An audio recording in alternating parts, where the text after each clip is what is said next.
ये उपन्यास जब आया तो काफ़ी इस पे चर्चा हुई, काफ़ी इस पे विवाद रहा और एक दौर में फिर इसकी इतनी स्वीकृति हुई कि बहुत सारी भारतीय भाषाओं में और दुनिया की भाषाओं में इसका अनुवाद होने लगा।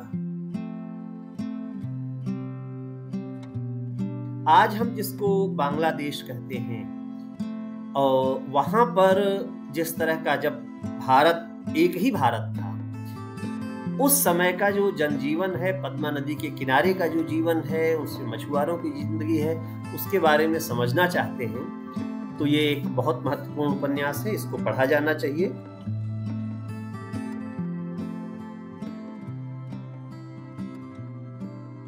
नमस्कार, मैं हूं अवधेश और नई धारा समीक्षा के इस अंक में आपका बहुत बहुत स्वागत है।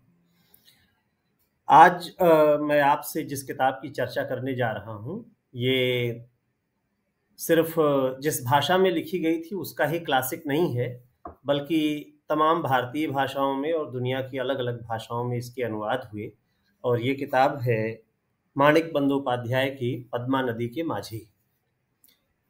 पद्मा नदी के माझी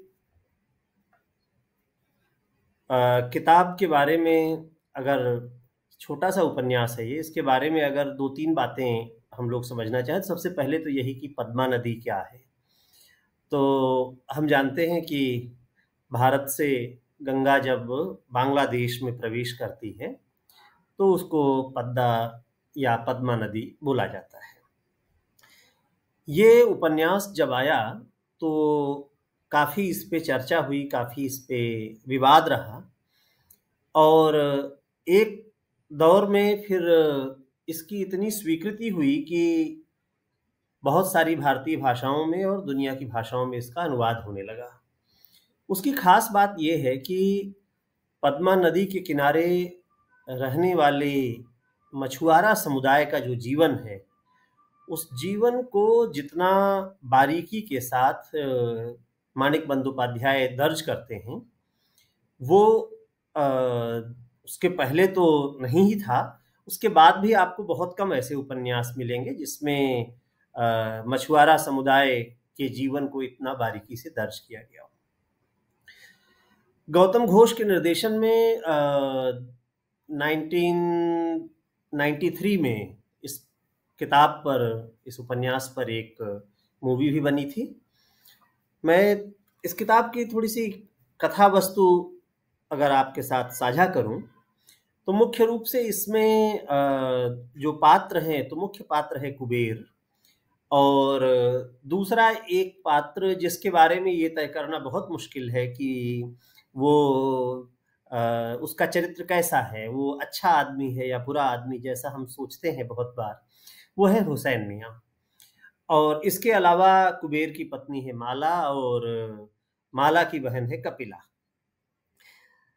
तो कहानी ये है कि पद्मा नदी के किनारे रहने वाले मछुआरों का जीवन जितना संघर्षपूर्ण है, तूफान आते हैं तो उनकी बस्तियां किस तरह से उजड़ जाती हैं, हर दिन की जो गरीबी है, जिसमें एक खास समय में अगर मछली पकड़ी जा रही है तो उस समय घर में खाने के लिए कुछ होता है, बाकी समयों में ऐसा है कि वो किसी न किसी की कृपा पर जिंदा है।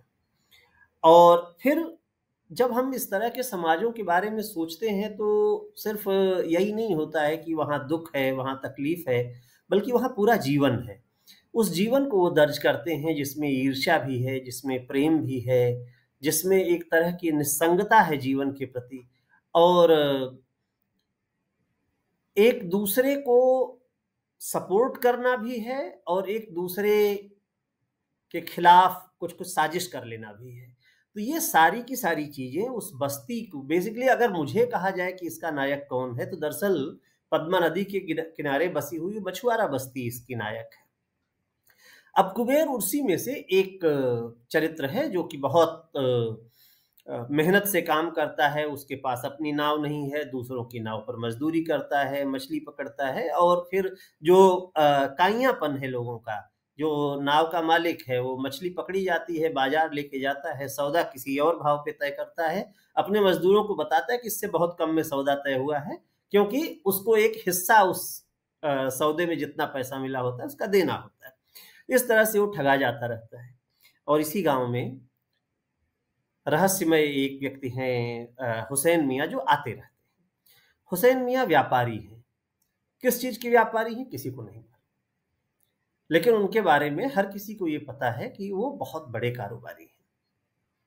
हुसैन मियाँ जब आते हैं तो गांव में तमाम लोगों की मदद करते हैं, और ऐसी मदद कि जिसके बदले वो कुछ नहीं चाहते।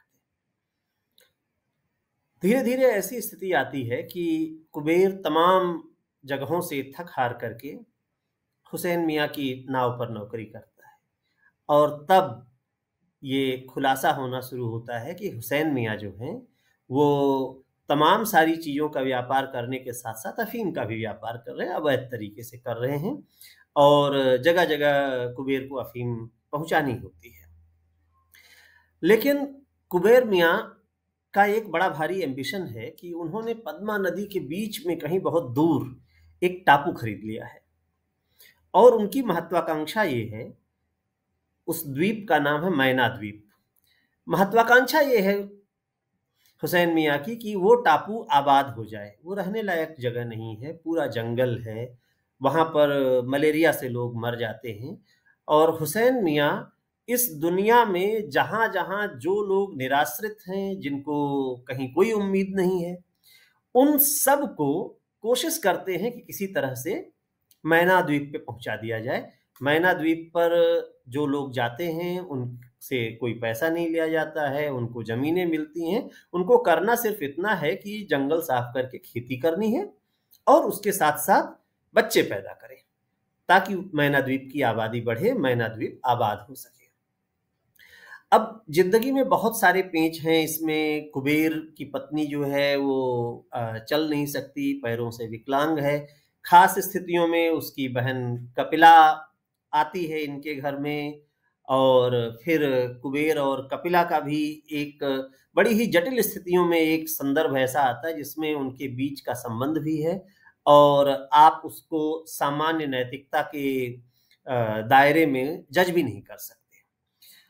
और फिर आप देखते हैं कि जैसे जैसे कहानी आगे बढ़ती है, वैसे ही एक तरफ तो महत्वाकांक्षाएं हैं, दूसरी तरफ कर्ज है, तीसरी तरफ यह भी है कि अंत में एक ऐसी विशेष परिस्थिति बनती है जिसमें कुबेर, जो हमेशा मना करता रहा कि मैं मैना द्वीप नहीं जाऊंगा, वो भी मैना द्वीप जाने के लिए तैयार होता है, और वो मैना द्वीप चला जाता है। अब ये मैना द्वीप है क्या, और हुसैन मियाँ क्या है? हुसैन मियाँ एक तरफ अफीम के व्यापारी हैं, लोगों की मदद करते रहते हैं, और दूसरी तरफ हुसैन मियाँ ऐसे व्यक्ति हैं जो धर्म के नाम पर, जाति के नाम पर कोई भेदभाव नहीं करते। मैना द्वीप एक ऐसा द्वीप है जहाँ जो भी जाएगा वो समानता से रहेगा, वहाँ भाईचारा होगा, वहाँ एक दूसरे के साथ संघर्ष की गुंजाइश नहीं है, वहाँ किसी से कोई टैक्स नहीं लिया जा रहा है। तो उसकी भी एक कल्पना है। इसीलिए ये उपन्यास अपने जटिल चरित्रों के चलते और पद्मा नदी के किनारे जो मछुआरों की जिंदगी है उसके सजीव चित्रण के चलते बहुत महत्वपूर्ण उपन्यास है।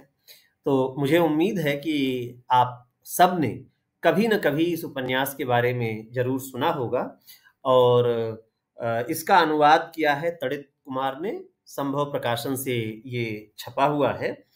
और मेरा आप सब से अनुरोध है कि अगर आज हम जिसको बांग्लादेश कहते हैं, और वहाँ पर जिस तरह का, जब भारत एक ही भारत था, उस समय का जो जनजीवन है, पद्मा नदी के किनारे का जो जीवन है, उसमें मछुआरों की जिंदगी है, उसके बारे में समझना चाहते हैं, तो ये एक बहुत महत्वपूर्ण उपन्यास है, इसको पढ़ा जाना चाहिए। बहुत छोटा उपन्यास है, 110 पेज का है, आप इसे 2 घंटे में भी पढ़ के खत्म कर सकते हैं। बहुत बहुत धन्यवाद।